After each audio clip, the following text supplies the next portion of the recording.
Hey, recently in the Bomb blog, we shared the connection between video, influence, and authority. Ways that you can be more persuasive in communicating with people, or pre-suasive in the words of Robert Cialdini, who wrote the book on it, Pre-Suasion. In that book, he talks about the credible authority needing two key characteristics, and those are expertise and trustworthiness.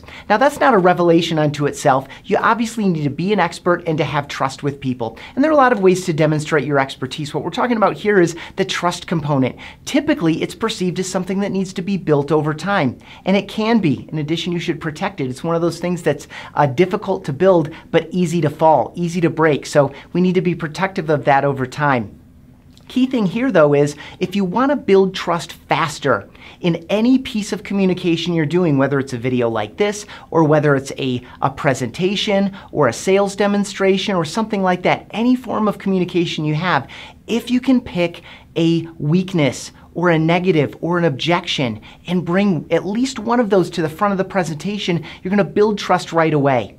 All right? Typically, the structure of some kind of a presentation, whether it's something shorter or medium or long, is that we move through all the features and benefits and upsides and advantages of going along with whatever it is you're trying to sell, whether it's a concept or a product or a service, whether it's a formal financial sell, or whether it's just selling a concept idea or an opportunity, right? So we typically front load it with all the great stuff, and then we reserve the negatives and weaknesses and objections to the end. Sometimes we don't even present them, and it's up to the recipient of the message to unearth that him or herself and to ask that as a question actively on his or her own part.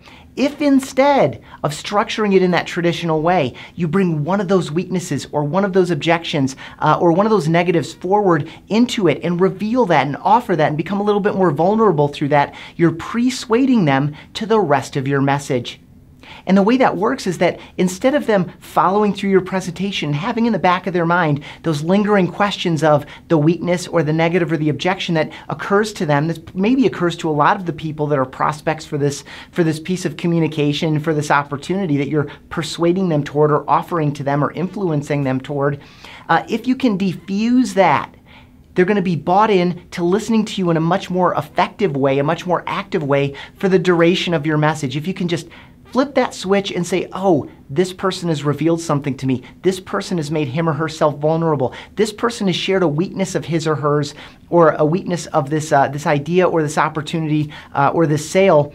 They're going to be more committed to the rest of your message because you've diffused it a little bit. So hope you find that helpful. I've included a couple quotes down below. In addition, I've included a link back to the original piece that we published on authority and influence and the role of video in that. And of course, a link to Cialdini's book, Pre-Suasion, which we appreciate almost as much as we like his seminal book, the book titled Influence. So anyway, hope you enjoy all that stuff. Thank you so much for participating. Hope you can put this into play into some of the videos that you're recording for the folks that you're working with day to day. Take care.